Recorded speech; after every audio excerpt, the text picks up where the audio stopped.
여러분 안녕하십니까? 광주 MBC 뉴스투데이 시작합니다. 먼저 오늘의 주요 뉴스입니다. 광주 지역에서 발생하고 있는 돌파 감염자 추이가 매달 2배 이상 증가하고 있습니다. 접종률이 50%를 넘어섰지만 급증하는 돌파 감염은 위드 코로나 시대의 위험 요소가 되고 있습니다. 유네스코 세계유산으로 지정된 갯벌이 쓰레기로 몸살을 앓고 있습니다. 자치단체는 실태 파악도 못하면서 책임 떠넘기기에 급급하고 있습니다. 민식이법 시행 이후 급증하고 있는 과속 단속 카메라의 절반은 무용지물인 것으로 나타났습니다. 기초의원이 운영하는 식당에서 업무 추진비를 사용한 광주 동구청과 동구의회가 기관 경고를 받았습니다. 그동안 증가하던 코로나19 확진자 수가 이번 개천절 연휴 동안에는 대폭 감소한 것으로 나타났습니다. 코로나19 확산이 주춤했다기보다는 검사 건수 자체가 줄어든 영향이어서 아직 안심하기는 이른데요.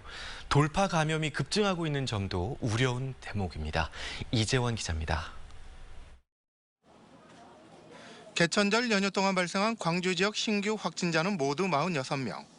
하루 평균 15명의 환자가 발생했고 특히 일요일과 월요일에는 10명 안팎의 감염자가 추가돼 지난달 15일 이후 18일 만에 처음으로 하루 확진자가 10명대를 기록했습니다. 일요일에는 전남 지역에서도 13명의 코로나19 확진자가 발생해 나흘 만에 신규 확진자는 10명대로 줄어들었습니다. 코로나19의 안정세라기보다는 연휴 동안 검사 건수가 대폭 감소한 영향이 컸습니다. 다음 주 한글날 3일 연휴가 있어 이동량과 접촉량이 늘어날 것으로 보여 결코 안도할 수 없는 상황입니다. 더욱 우려스러운 점은 급증하고 있는 돌파 감염입니다. 1차와 2차 접종을 마친 뒤 감염된 사례는 지난 7월 100명에 불과했지만 한 달 뒤에는 260명으로 2배 이상 증가했습니다. 지난달 역시 2배 이상 증가해 1차와 2차 접종 이후 누적 확진자를 돌파했습니다. 매달 누적 인원이 2배 이상 증가하고 있는 셈입니다. 접종자라 해도 마스크 쓰고 이렇게 방역수칙 잘 지키고 증상이 있으면 코로나19 검사는 가까운 선별검사소 가서 꼭 받아주셔야 됩니다. 광주 지역 코로나19 백신 접종률이 52%를 기록했지만 급증하고 있는 돌파 감염은 위드 코로나 시대의 위험 요소가 되고 있습니다. 이에 따라 광주시는 75세 이상 고위험군에 대한 부스터샷과 17세 미만 청소년에 대한 접종을 이번 달부터 본격적으로 실시할 예정입니다. MBC 뉴스 이재원입니다. 인구 10만 명당 코로나19 발생률이 가장 낮은 10개 지역에 전남의 자치단체 7곳이 포함됐습니다. 국회 보건복지위원회 국정감사 자료에 따르면 강진구는 10만 명당 40.5명의 코로나19 확진자가 발생해 전주 덕진구에 이어 전국에서 두 번째로 발생률이 낮았습니다. 또 구례구는 50.5명, 영광구는 60.3명을 기록하는 등 전남 지역 7개 자치단체가 발생률이 가장 낮은 자치단체에 속했습니다. 코로나19 발생률이 가장 높은 자치구는 서울 중구로 10만 명당 2,729.2명이 발생했습니다. 하루 사이에도 두 계절이 오가면서 옷차림을 어떻게 해야 할지 고민 많이 되시죠? 오늘도 일교차 큰 날씨가 예상돼서 감기 걸리지 않도록 옷차림에 유의하셔야겠습니다. 아침 기온과 낮 기온 모두 어제보다 낮겠습니다. 광주의 아침 기온 20도 안팎으로 어제보다 3도가량 더 낮게 출발했고요. 선선하게 시작했습니다. 한낮 기온은 29도 안팎으로 낮 동안에는 뜨거운 가을볕에 덥게도 느껴질 수 있겠습니다. 오늘 일교차는 9도가량으로 매우 크겠습니다. 현재 하늘 모습 보시면 중부지방을 중심으로는 비구름대가 지나면서 날이 흐린데요. 우리 지역은 구름 한 점 없이 맑은 하늘 드러나 있습니다. 종일 쾌청한 가을 날씨가 이어지겠는데요. 오전 중에는 안개에 주의하셔야겠습니다. 특히 전남 내륙을 중심으로 가시거리 200m 안팎에 짙은 안개가 끼는 곳이 있어서요. 오전 중에는 천천히 안전운전 하시기 바랍니다. 날씨 정보였습니다. 해안가의 쓰레기 문제가 나아질 기미를 보이지 않고 있습니다. 특히 발길이 뜸한 지역은 관리의 사각지대에 놓여 길게는 수년째 방치되고 있는데요. 자치단체는 실태 파악조차 하지 않고 책임만 떠넘기고 있습니다. 양정은 기자가 현장 취재했습니다. 신안의 한 어촌마을입니다. 선착장으로 향하는 길목을 쓰레기가 차지하고 있습니다. 100m가 넘는 해안가 곳곳에 망가진 에어컨과 생활 쓰레기, 영농 폐기물 등이 더미를 이루고 있습니다. 바로 앞 갯벌안까지도 쓰레기가 가득 쌓여 있습니다. 사람하고 똑같아. 우리가 나쁜 물 나오면 먹고 죽잖아. 빈 걸려서. 그거 저기서 그러지. 그래서 비 오면 그 물 다 내려간대. 지자체에 민원을 내도 그때뿐. 주민들은 수년째 반복되는 불법 투기에 마을 어장까지 오염되고 있다며 분통을 터뜨리고 있습니다. 배가 오늘 아침에 조금 치는 거 신용 하더라고요. 그때뿐이에요. 그때뿐. 이 앞에가 전체 그 바다 꼬막 자연 그대로 나온 물인데 다 오염돼가지고 지금. 유네스코 세계유산으로 지정된 갯벌 보존을 위해 수거 장소까지 마련했다는 신안군은 실태 파악조차 제대로 못하고 있습니다. 같은 해안가 공간이라도 육지 따로 갯벌 따로 쓰레기 담당 부서가 나눠져 책임을 미루고 있습니다. 우리 바닷가 쪽으로 해가지고 뭐 투기 데이터에서 나간 적은 없어요. 아직은 돌아다녀가지고 우리가 그 발견하고 이제 그런 이제 인력이 많이 없다 보니까. 아니요, 그걸 직접 버리는 현장을 목격을 하기도 힘들 뿐더러 그리고 명의 관리는 말 그대로 명의 이 부분에 대해 가지고 과태료 부과라든지 이런 걸 할 수 있는 부분이 아니기 때문에 권한이 없는 거죠, 그분들은. 지난해 신안을 비롯한 전남 해안의 쓰레기는 수거한 양만 4만여 톤. 관리의 손길이 닿지 않는 곳을 감안하면 해안가 주변을 오염시키는 쓰레기 양은 훨씬 더 많을 것으로 보입니다. MBC 뉴스 양정은입니다. 아파트 입주민들에게 관리비가 과다하게 부과된 사실이 드러났습니다. 하지만 이를 알아낸다 하더라도 검찰이 처벌하기 어렵다는 처분을 내려 관리비 과다 징수가 관행처럼 굳어질 우려가 커지고 있습니다. 김한수 기자가 취재했습니다. 500세대 규모 아파트 관리를 맡은 지역업체의 지난 2018년 4대 보험료 내역입니다. 경비원과 청소원 등 직원 11명의 11개월분 보험료는 모두 2,480여만 원. 하지만 실제 관리업체가 납부할 보험료는 이보다 적은 1,800여만 원이었습니다. 정부의 영세 사업장 보험료 지원에 따라 580여만 원이 공제됐기 때문입니다. 그다음에 보험료가 환급해주는 게 아니라 다음 달 보험료 차반에서 지원하는 방식입니다. 그런데 D 업체는 공제 전 액수를 그대로 관리비에 넣어 청구했고 바뀐 관리업체가 찾아냈습니다. 서류도 많이 없애버렸어요. 저희 소장님이. 상당히 고생해가지고 많은 것을 밝혀내게 됐죠. 우리는 몰랐는데. 뒤늦게 이 사실을 알게 된 입주민들은 지난해 10월 D 업체를 검찰에 고발했습니다. 검찰은 그러나 아무런 문제가 없다고 판단했습니다. 정부의 사회보험료 지원금을 관리업체의 몫으로 본 겁니다. 9개월 만에 내놓은 검찰의 수사 결과에 입주민들은 반발하고 있습니다. 관리비에 포함된 보험료를 내는 건 입주민들인데 이를 외면한 채 검찰이 공제 혜택을 숨겨온 업체의 잘못을 눈감아 줬다는 겁니다. 횡령으로 고발을 했더라도 사기가 인정이 된다면 사기에 대해서 판단을 해야 됩니다. 고발인이 잘못 고발했다고 그래가지고 그 부분만 판단하고 나머지는 수사하지 않고 판단하지 않겠다. 이것은 검찰로서의 잘못된 자세입니다. 건강보험공단의 보험금 고지일과 관리비 청구일이 달라 발생한 착오였다며 도의적 책임을 지고 과다 청구한 비용을 되돌려줬다는 D업체의 해명에도 같은 잘못이 장기간 발생한 건 이해할 수 없다며 맞서고 있습니다. 입주민들은 또 검찰 수사 자료상 4대 보험료 총액 역시 된 액수와 차이를 보이는 등 허술하다며 항고장을 제출했습니다. MBC 뉴스 김한수입니다. 광주와 전남 지역의 아동학대 범죄 신고와 검거 건수가 모두 급증한 것으로 나타났습니다. 경찰청 국정감사 자료에 따르면 지난해 광주와 전남 지역 아동학대 관련 112 신고 건수는 753건으로 2016년 488건에 비해 54% 증가했습니다. 검거 건수도 2016년 170건에서 지난해에는 445건으로 3배 가까이 급증했습니다. 일명 민식이기법 시행 이후 어린이 보호구역 안에 설치된 과속 단속 카메라의 절반은 무용지물인 것으로 나타났습니다.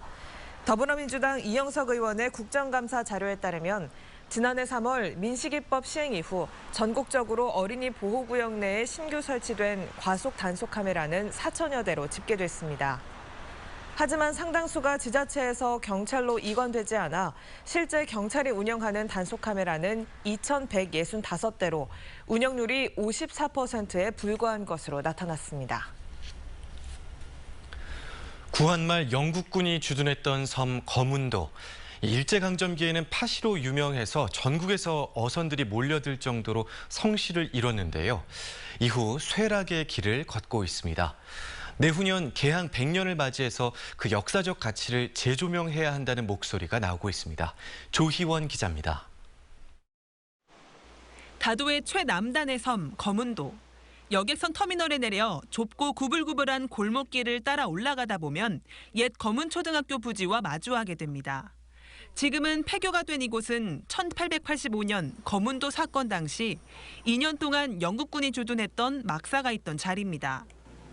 영국 해군성 차관의 이름을 따 포트 해밀턴이라 불리기도 했던 거문도항 인근에는 우리나라 최초의 테니스 장터와 머나먼 타지에서 숨진 영국 수병들의 묘지가 남아 있습니다. 그 당시 여길 때 포트 해밀턴이라고 그랬어요. 거문도 이 전체 항구를 갖다가 포트 해밀턴이라 해가지고 그 당시에 영국군이 그 테니스를 하면서 한 600명 정도 주둔했다 그래요. 네, 그 당시에. 거문도 서도 수월산 남쪽 끝에 위치한 높이 6.4m의 작은 등대.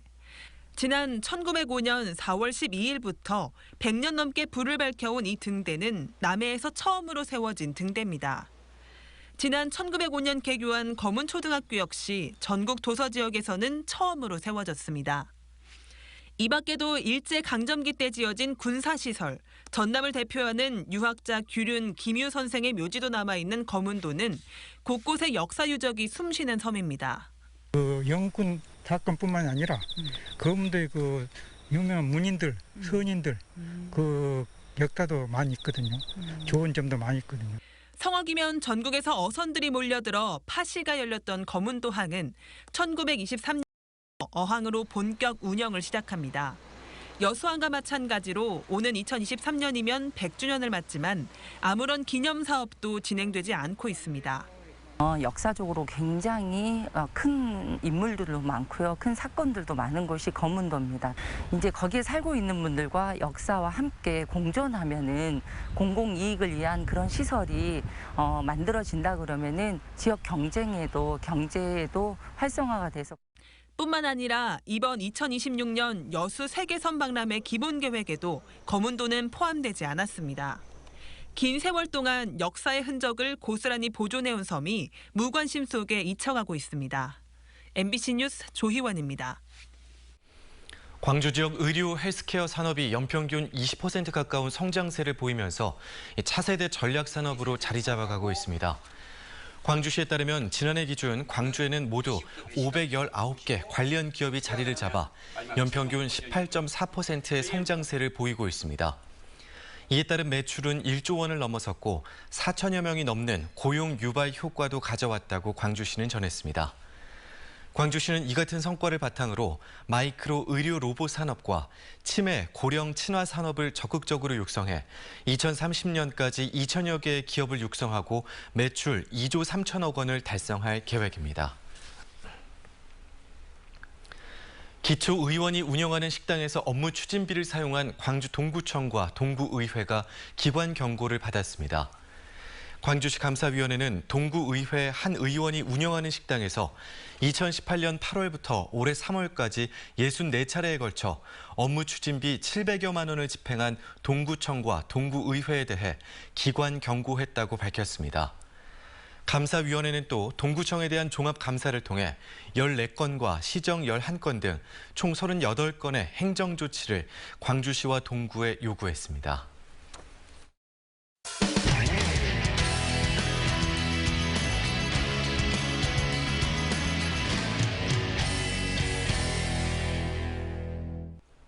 청주 오송에 국가가 지원하는 임상시험용 완제 의약품 생산시설이 들어섰습니다.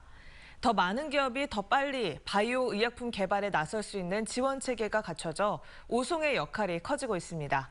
MBC 충북 신병관 기자의 보도입니다. 독자적인 생산시설을 운영하기 어려운 중소벤처기업에 임상시험용 의약품을 생산해주는 바이오 의약 생산센터.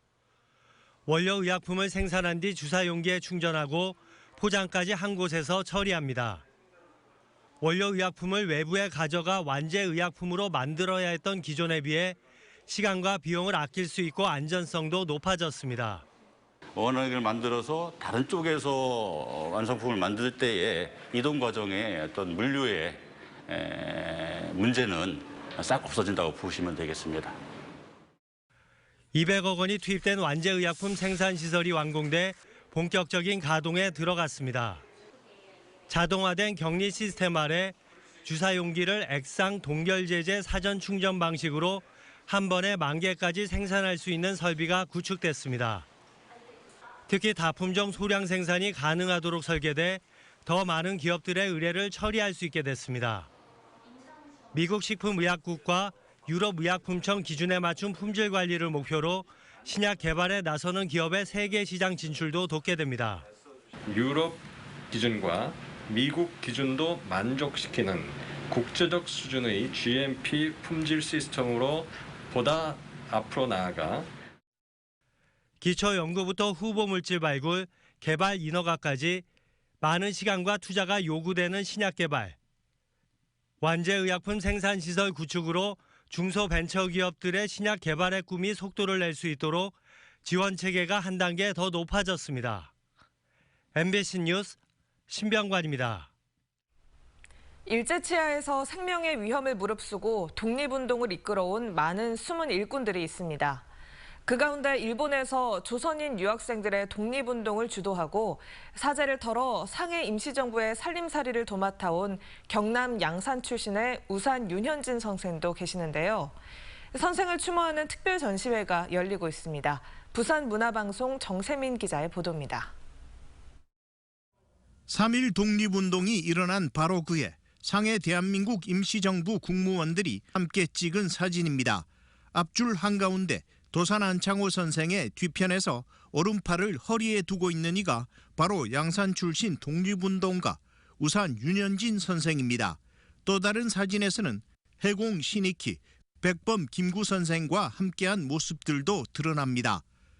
1892년 양산 상북면 소토리에서 7천석을 가진 대부호 윤필원 씨의 둘째 아들로 태어난 윤현진 선생은 구포초등학교와 배제학당 등을 거쳐 일본 도쿄의 메이지대학 법학과에 진학하고 졸업 후 귀국해서는 경남은행 마산지점장으로 근무하다 1919년 3월 상해로 망명합니다. 이후 대한민국 임시정부 임시현장 공포에 참여하고 임시여의정원으로 선출된 뒤 초대 재무차장으로 임명되면서 독립자금을 마련하는 등 임시정부의 초기 멤버로 활동합니다. 자신의 모든 사재를 털어서 임시정부에 넣고 그리고 본인 스스로가 재무차장에 취임돼서 초창기 임시정부의 어려운 시기에 임시정부의 살림을 완전히 도맡아서 해서 임시정부를 반석 위에 올려놨다는 점, 이거를 가장 높은 그러한 공적으로 이야기할 수 있겠습니다. 임시정부의 빠듯한 살림살이와 힘겨운 독립운동으로 온갖 시련을 겪던 선생은 갑작스런 건강 악화로 1921년 9월 17일 상해에서 광복의 기쁨을 미처 꿈꿔보지도 못한 채 29에 안타깝게 생을 마감합니다. 그의 서거 100주년을 맞아 양산시립박물관에 마련된 특별전에는 선생의 출생부터 유학 시절의 독립운동, 귀국 후 국내에서의 삶, 상해 임시정부 등에서의 활동 등이 국내외에서 발굴된 빼곡한 자료들과 함께 자세히 소개됩니다. 특히 선생의 이름이 기록된 메이지대학 조선학생회 동창회 명부와 자신의 땅을 담보로 독립운동 자금을 대출했던 부동산 목록까지 최초로 소개되면서 오직 조국 대한의 독립을 위해 아낌없이 바쳤던 그의 헌신적인 삶을 되돌아보게 됩니다. 돌아가신 2년 뒤에 조선15라는 신문에서 윤현진 선생의 토지 경매 목록이 확인이 되었는데 지금으로 환산을 하면 대략 한 12억 정도, 최소 12억 정도가 되고 아마 축구장 6배 정도의 규모가 된다고 확인되고 있습니다. 이 밖에 경주 최부자 최준과의 주고받은 연하장과 조선말 서화계의 거장 석재 서병호 선생에게서 받은 그림 등은 그가 교류했던 많은 인사들과의 인연을 통해 고귀했던 그의 성품을 짐작할 수 있게 합니다. 특별전을 기획한 양산시립박물관 측은 윤현진 선생 서거 100주년을 맞아 유적 답사와 학술 대회도 개최하고 낮게 평가된 그의 서훈 등급 향상을 위한 서명운동도 함께 실시할 예정입니다. 세상을 떠난 지 100년, 독립운동가 우산 윤현진 선생은 생전에 남긴 숱한 발자취와 함께 그의 삶이 새롭게 조명되면서 후손들의 가슴과 머리에 다시 한번 깊이 새겨지고 있습니다. MBC 뉴스 정세민입니다. 하루 사이에도 두 계절이 오가면서 요즘 옷차림 어떻게 해야 할지 고민 많으시죠? 오늘도 일교차 큰 날씨가 예상돼서 감기 걸리지 않도록 옷차림에 유의해야겠습니다. 오늘 아침 기온과 낮 기온 모두 어제보다 낮겠습니다. 광주의 아침 기온 20도 안팎으로 어제보다 3도가량 더 낮게 출발했고요. 선선하게 시작했습니다. 한낮 기온은 29도 안팎으로 낮 동안에는 뜨거운 가을볕에 덥게도 느껴질 수 있는 날씨입니다. 오늘 광주의 일교차는 9도가량으로 크겠습니다. 현재 하늘 모습 보시면 중부지방을 중심으로는 비구름대가 지나면서 흐린 날씨 보이고 있는데요. 우리 지역은 구름 한 점 없이 맑은 날씨가 이어지고 있습니다. 종일 쾌청한 가을 날씨 예상됩니다만 오전 중에는 안개에 주의하셔야겠습니다. 특히 전남 내륙을 중심으로 가시거리가 200m 안팎까지 좁혀지는 곳이 있으니까요. 오전 중에는 천천히 안전운전 하시기 바랍니다. 광주 현재 기온 여전히 20도에 머물러 있는 상태입니다. 전남 내륙을 중심으로는 아침 기온 20도를 밑도는 곳이 많은데요. 담양은 16도 안팎, 나주와 화수는 17도 안팎에서 출발했습니다. 한낮 기온은 대부분 30도 안팎으로 활동량 많으신 분들은 덥게도 느껴질 수 있겠습니다. 구리와 순천의 한낮 기온 30도 안팎까지 오르면서 일교차는 12도가량으로 매우 크겠습니다. 바다의 물결은 전해상에서 최고 2m 안팎으로 조금 높게 일겠습니다. 다가오는 일요일 비 소식이 들어있고요. 그 전까지는 맑거나 구름만 많은 가운데 일교차 큰 날씨는 계속 이어질 전망입니다. 날씨 정보였습니다.